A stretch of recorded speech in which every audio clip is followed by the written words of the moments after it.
Retire with $100,000? Here's how you can do it. That's what we're going to talk about today on the Your Financial EKG YouTube channel. And why am I talking about retiring with $100,000 saved for retirement or less? Well, 65% of Americans have $100,000 or less saved for retirement. Think about that. 65% of Americans, 6.5 out of 10 individuals that you see in the grocery store have $100,000 or less saved for retirement. You might be thinking, Drew, you don't understand. They're probably not calculating all of their retirement assets. Maybe that's just one 401k or one IRA or Drew, where I live, I don't know anybody that's got less than $100,000 saved for retirement. Well, first of all, we've got to look outside of our own community. Second of all, this data comes from the Federal Reserve and it includes all retirement savings. So yes, 65% of Americans have less than $100,000 saved for retirement.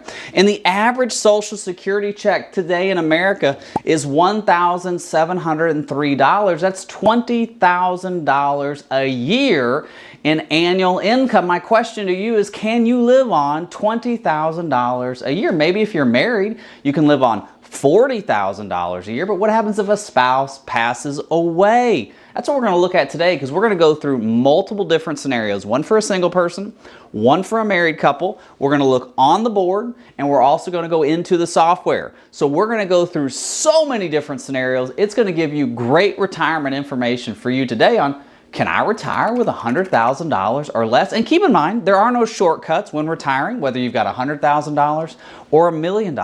You've got to make sacrifices in both situations. You've got to look at your spending, you've got to look at your budget, and we've got to maximize certain things. And we especially have to do that if we're retiring with $100,000 or less.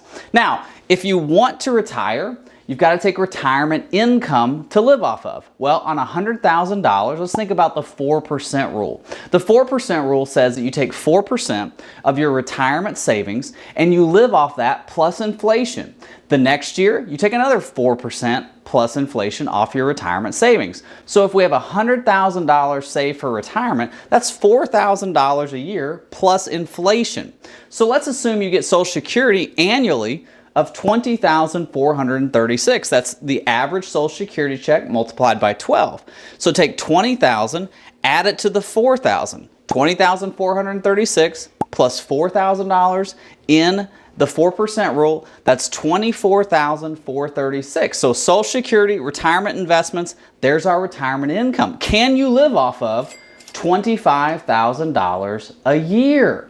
That's why we want to look at the different scenarios, because it's different for married versus single. Single individuals have unique challenges that are specific to them, and we need to talk about those. Now, the average expenses, I got this from the Bureau of Labor Statistics. The average expenses for a single person in America today is $3,405. The average expenses for a married couple is $5,507. Okay? So our average expenses are $3,500 a month for a single person, $5,500 for a married person, and if we're using average Social Security in the 4% rule, we're not getting close to what the averages are for either of them. So we've got to have a plan. Now, think about this too, though. This is just a little side note for you.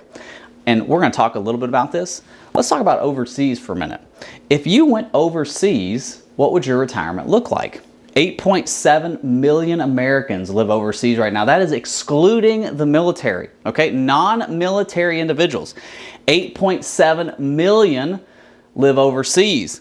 In the Philippines alone, the average expenses, $1,000 to $1,500 a month.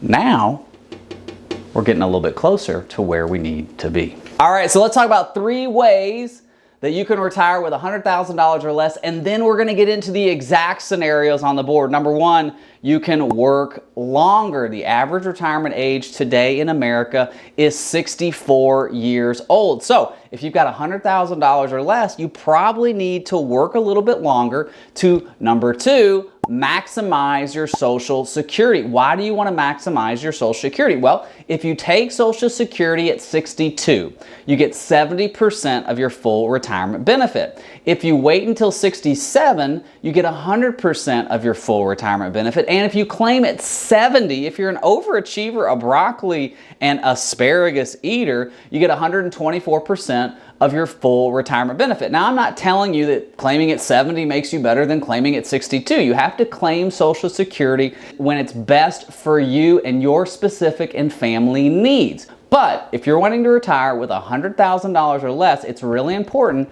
to maximize your Social Security. Maximize. What do I mean by that? Claiming Social Security, making sure that your Social Security income is going to cover the majority of your expenses. And the way to do that is delay claiming. Now, number 3 is think about going overseas. Cut your expenses. If you're wanting to retire with $100,000 or less and the average expenses for a single person is $3,400 and it's $5,500 for a married couple, you have got to cut your expenses if you're thinking about retiring with $100,000 or less, which is why we've talked about possibly going overseas, okay? So let's get into the data right now. Let's go through the scenarios. How can I retire with $100,000 or less? All right, I've got $100,000 saved for retirement. I'm a married couple. Can I retire?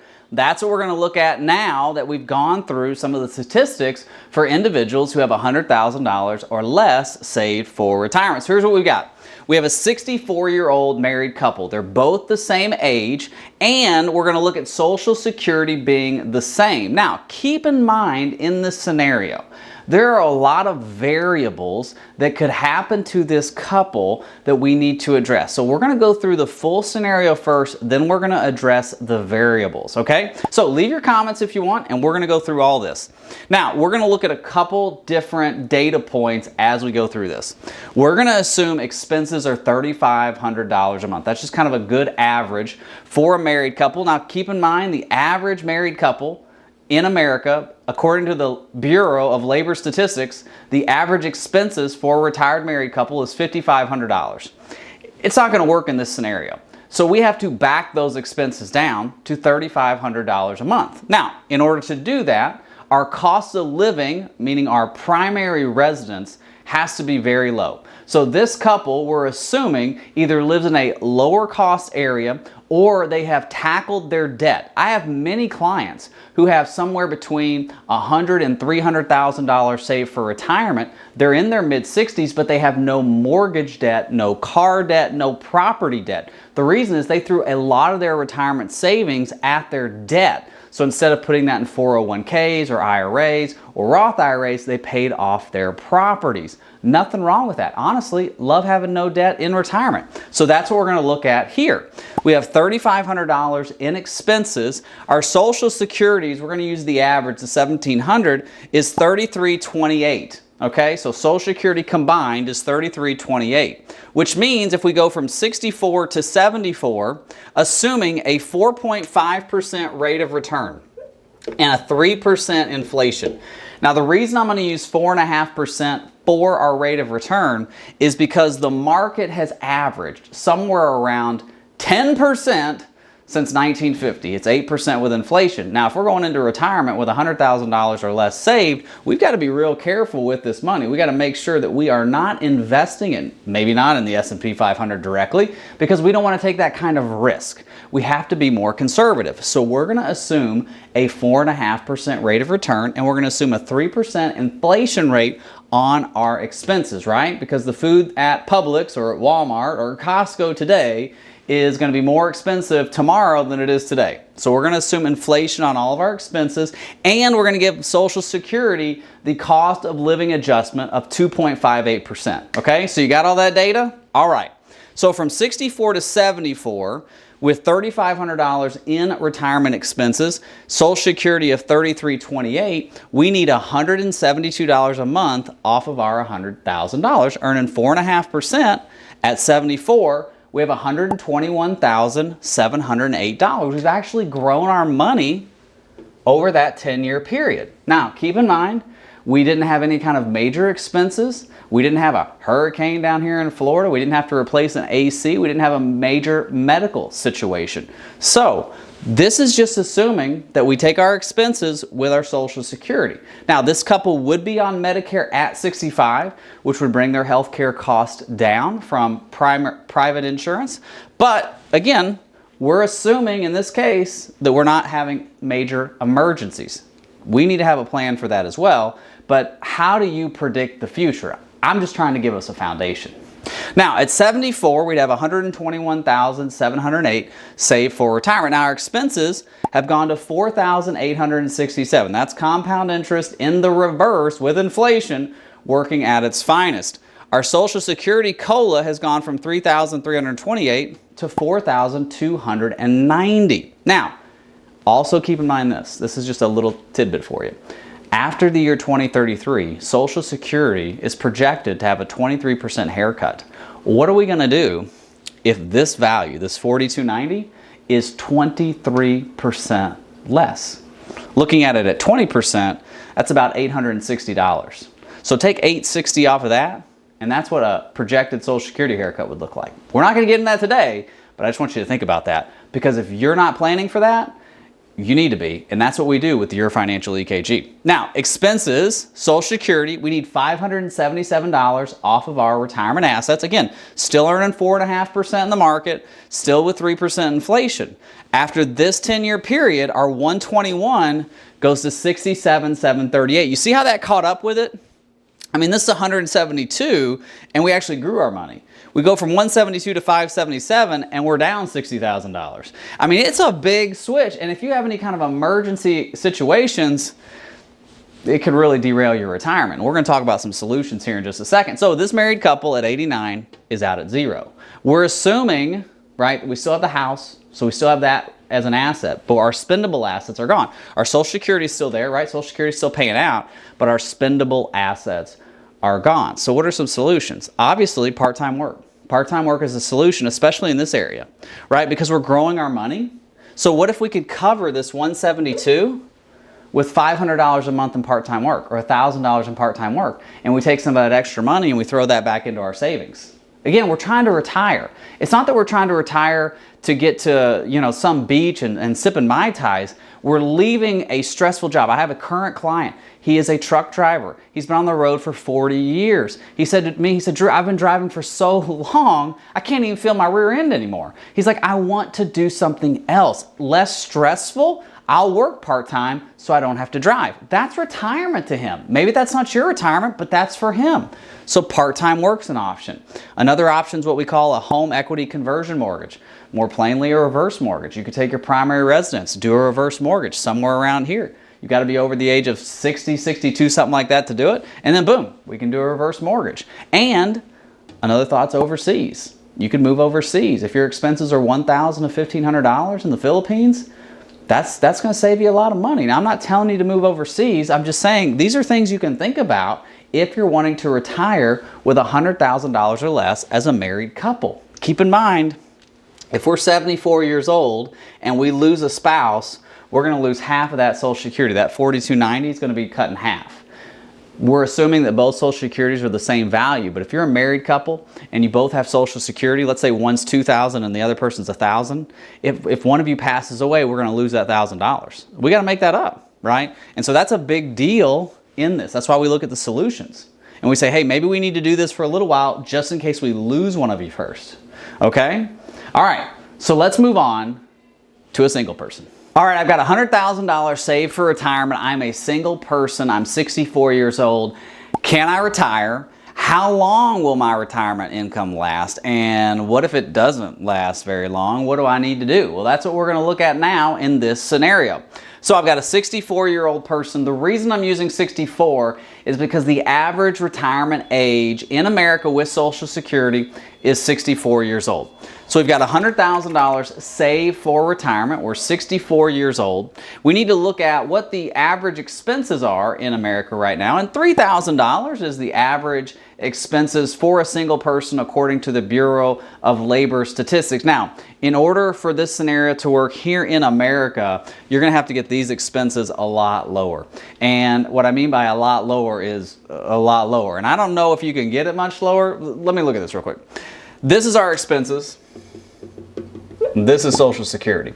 And the reason I'm using $1,700 as Social Security, that's the average Social Security check today in America. We're going to use 4.5% as our rate of return for the money in the market. So this $100,000, we're going to project it's going to get 4.5%, and we're using inflation of 3%. That's the 109-year average for inflation. Okay?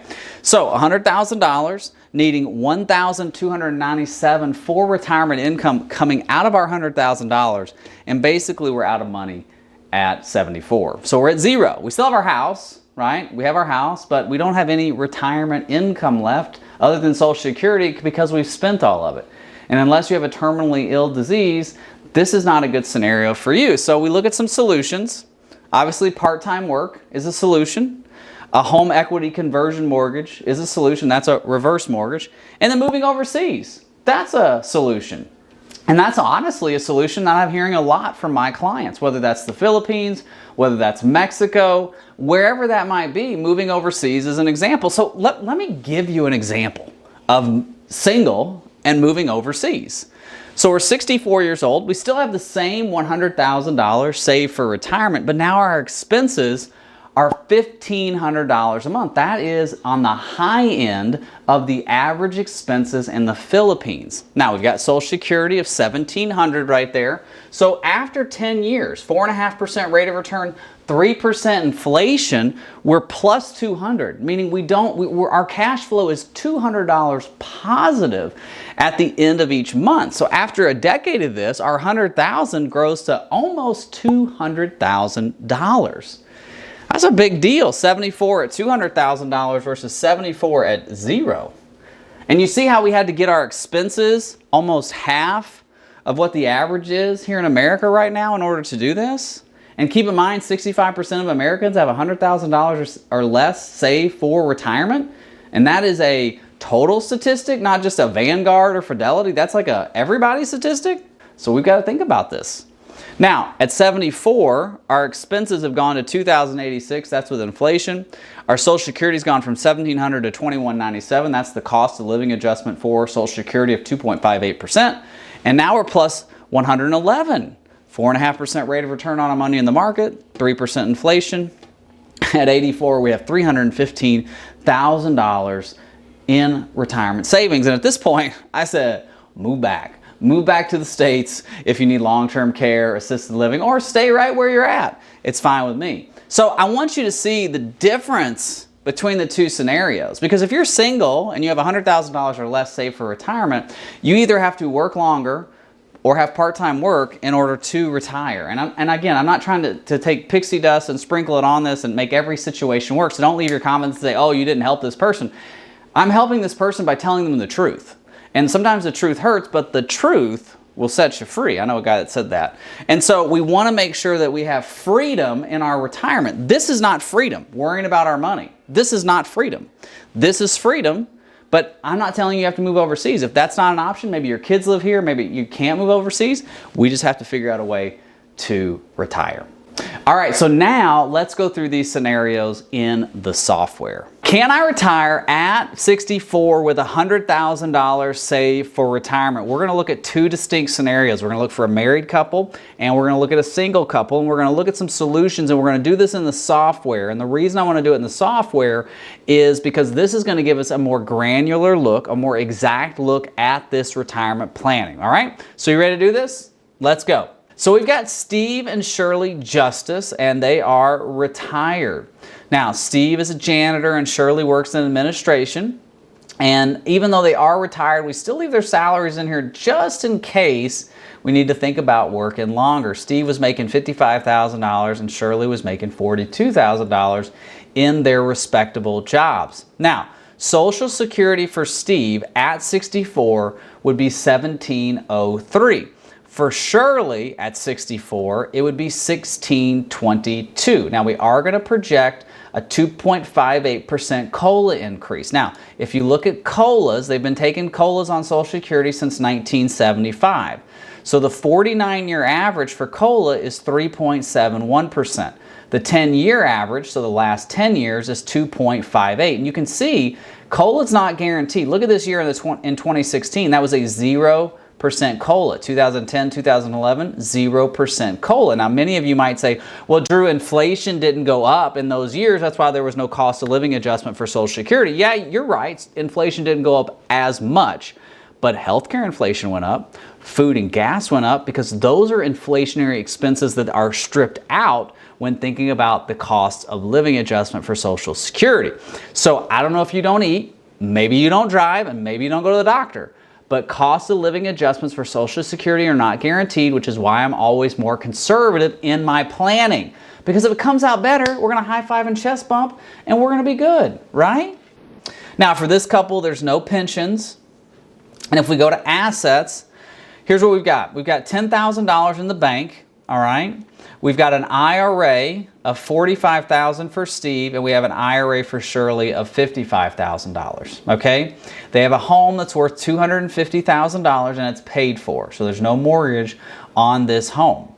Now, from a rate of return standpoint, we're going to look at a 4.5% rate of return. So, portfolio weighted average, we're looking at 4.27% because the bank's at basically, 2. The rest of the assets are 4.5, so we're a little bit less. Now, from an expense standpoint, we're looking at $3,500 in monthly expenses. So we're in a lower cost state, we're in a lower cost area in that state, so our expenses are less. There's no mortgage, so there's no higher expense there. And so this is giving them a leg up because they paid off their mortgage throughout their working lives. And so that should give you some hope too. These individuals didn't necessarily work in jobs that had tremendous salaries, and they were still able to pay off their home. Now, they were Dave Ramsey. Financial peace is what they went through at their church, and so that's why they were able to do what they did. But it should give you hope that you can pay off your house. You don't have to make $1 million a year to pay off your house. You just have to have the diligence and maybe some sacrifice in order to do that. Now, let's look at retirement. So here's where the rubber meets the road. We're 64 years old. We're taking Social Security, $33.25. So that means with our expenses, you see how these expenses are growing right here? And here's the money that's got to come out of our investments. So here's our investments. We actually grow our money, right? We're growing until right about here. At 73, we start taking $531 a month out of our retirement savings. And so our expenses, our net monthly expenses are $47.13. Our net monthly income is $41.82. That's Social Security. And so now what we're earning, the 4.27%, is not able to keep up with inflation. And essentially we're out of money at 89 years old.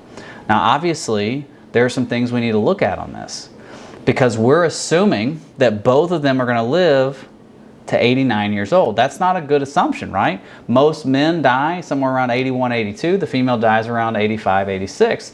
Those ages could get extended with healthcare advances, but let's just assume that's where we're at. If Social Security for Steve ends, let's say Steve passes away, Shirley's going to get his Social Security, we're going to lose hers. What's that look like at 81 and 82? That's something that we need to address. It's something that we need to look at in their overall plan.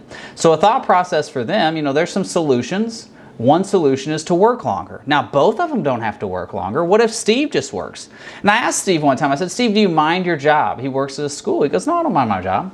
He just wants to get out eventually. I said, well, what if you work an extra year or two? Let's just look at what happens. So we're 64. If we work till, let's say, 67, okay? So now we're not going to take our Social Security at 64 for Steve because he's working. Because if you make more then $20,000, that's kind of the Social Security earnings threshold right now. Social Security is going to carve back $1 for $2 over that you make over that. So for Steve, if he's going to continue to work from 64 to his full retirement age, which is 66 years and 10 months, we need to delay Social Security. So let's take it over to 67. Shirley's still going to take it 64. Okay, now does she need to make him bring in $55,000 with their expenses? Maybe not. So maybe we look at delaying hers. But let's go back first. Let's just look at where we're at, and then let's make some adjustments. So Steve's going to work. We're going to have Social Security for Steve at 67. Shirley's still going to take it at 64. We go to retirement now.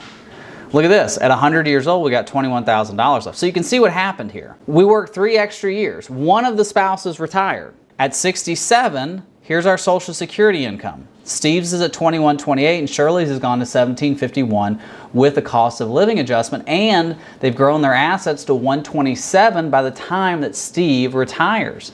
And if we go over to his IRA, we're not even showing him putting any money into his IRA. Now, we could. So what if he put in the contribution? What if he put in, let's just say, well, we got to look. What can we put in? Go to pre-retirement, see if we have any positive cash flow. We have a positive cash flow of $1,649. Why is that? Well, here's our gross monthly salaries. There's him as a janitor, the $4,583. Here's our monthly cash flow, Social Security. So our net monthly income, salary, Social Security, taxes withheld on both, FICA taxes for Steve and Medicare taxes for Steve. So we got $5,177. Our expenses are $35.28, which leaves us with a $1,649 positive cash flow. Basically, all of that positive cash flow is this Social Security. It's like plus $7, right?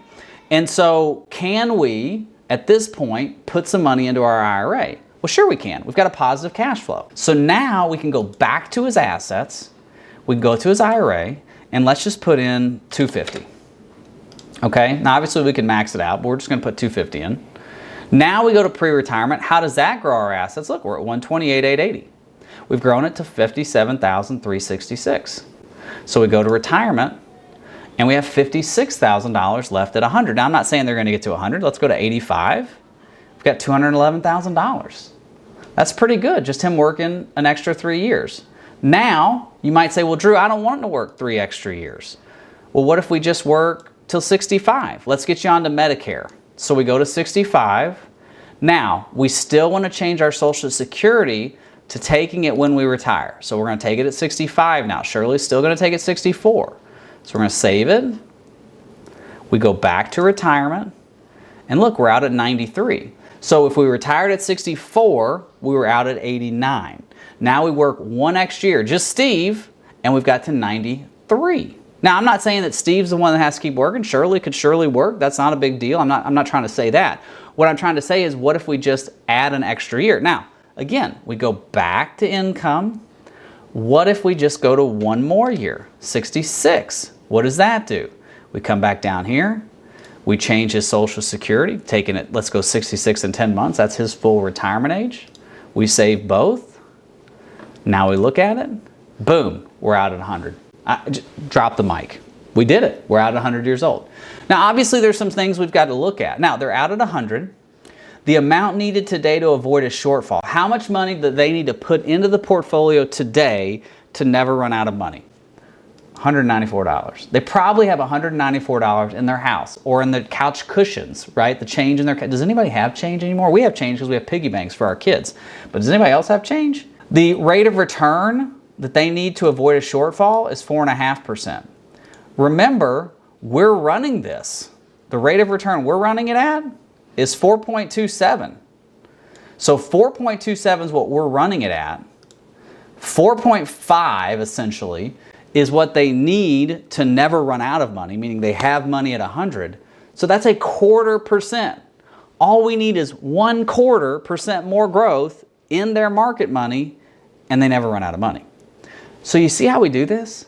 Again, I'm not trying to say you got to have $3 million. Susie Orman says you need $3 million to retire. I don't know what planet Susie Orman lives on, but she doesn't live on my client's planet, because the people that I talk to are hardworking, regular Americans who've had to raise kids, pay off student loans, pay down debt, get laid off, go through financial crises, go through a pandemic, and now they're asking the question, can I retire? And not all of them, Susie, are able to save $3 million. So we have to have a solution for these people. So that's a married couple. Now, let's go through a single scenario. All right, I'm single. I've got $100,000 saved for retirement. Can I retire? That's what we're going to look at in the software today. So I've got Steve. Now, we had Steve and Shirley, but this is a single scenario, so we're not going to have Shirley. We just have Steve. And so Steve is a janitor. He makes $55,000 a year, and he's asking the question, can I retire at 64? Now, he's got Social Security of $1,700. Now, if you look at his Social Security based on his age, now Steve's over here, he was born before 1960, which means his full retirement age is 66 years and 10 months. That's his full retirement age. So if he takes his full retirement age, he's going to get 100% of his full retirement benefit, $2,100. Okay? Now, from an asset standpoint, we have the bank of $10,000, and Steve's got an IRA of $100,000. So we have $110,000 in retirement savings. We have a house that's worth $250,000 and it's paid off. There's no mortgage on this house. And our rate of return that we're assuming is 4.5%. So 2% the bank, 4.5% for our investments, and 1% for our house. Okay? So we're getting 4.5% until retirement. Let me just adjust these real quick. And we're getting 4.5% after retirement and 2% on our money in the bank. Now, from an expense standpoint, this is where it gets tricky. I'm showing expenses of $3,000. It's hard for me to get lower than that for a single person. Steve's in Indiana. He's in a lower cost state. He's in a lower cost area. But $3,000, that's still pretty low when it comes to just everyday expenses right now. And even as a single person. Maybe you're single and your expenses are less. Put those in the comments. We'd love to know that so that when we build out scenarios, we can use you as an example. Now, if we go to retirement, here's where we run into an issue. So we're retiring at 64. Remember, there's no Shirley, it's just Steve. Social Security, $1,700. Our net monthly income, $1,654. That's taxes, net monthly expenses, and yes, there's taxes that we're going to withhold on Social Security. He might get it all back, but we're going to withhold some. Net monthly cash flow is $1,370. Meaning we need $1,370 out of our retirement assets for income. We got $110,000. We're at zero at 71. And here's the hard part. The rate of return that we need to avoid a shortfall is 18.79%. You can't get 18.79% anywhere. That can't guarantee that. The amount needed to avoid a shortfall, $435,000. That's a lot of money that has to be injected into the portfolio. So what do we do? What do we do for Steve? Well, the main solution for Steve is going to be we got to work a little bit longer. And I know you don't like to hear that. And people want me to take pixie dust and put it on this plan and find a solution. But we can't do that. Sometimes we have to give you the truth. The truth will set you free, right? And so in order for us to have the truth is Steve has to work a little longer. So we're going to show him working. Let's go to 67. And let's adjust Social Security to 67. We're going to save Steve here. So Steve, taking Social Security at 67, he's going to work till 67. We're going to go to assets now.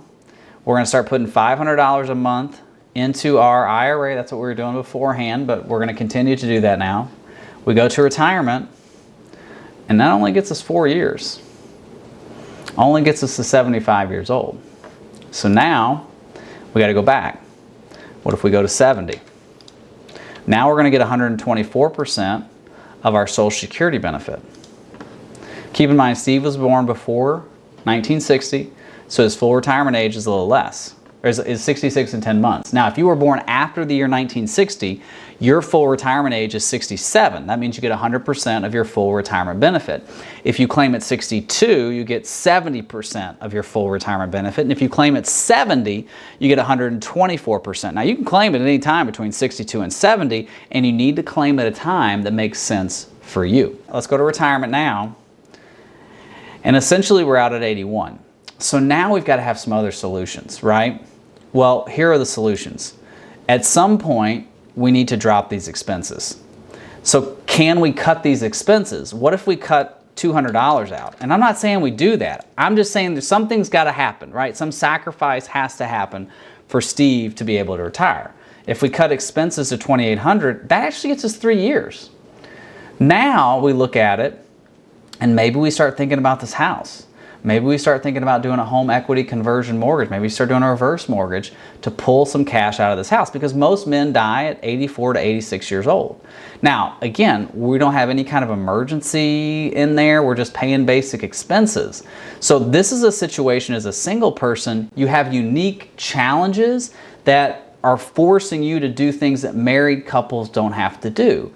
And so this might be a situation where, if you think about it this way, what if Steve, let's go back to, let's say he retired at 64. He's like, I'm tired of the rat race. I don't want to do this anymore. We're going to take Social Security at 64. Let's save it. And what if Steve moved overseas? What if he said, hey, Drew, I'm going to move to the Philippines, where $1,500 is the high side on the average expenses. Remember, 8.6 million Americans live overseas, excluding the military. Okay, I'm not talking about the military. I'm talking about 8.6 million Americans live overseas. So let's say his expenses are $1,500 because he goes to the Philippines. We're still going to put inflation on it, right? There's still inflation in the Philippines. So we're still going to look at inflation. We're retiring at 64. Now, look at that, at 100, we got $552,000. So for Steve, as a single person, there's going to have to be some decisions that he's going to have to make if he wants to retire with $100,000 or less. All right? Well, hey, I hope this has helped. Thank you so much for watching. God bless. Bye-bye.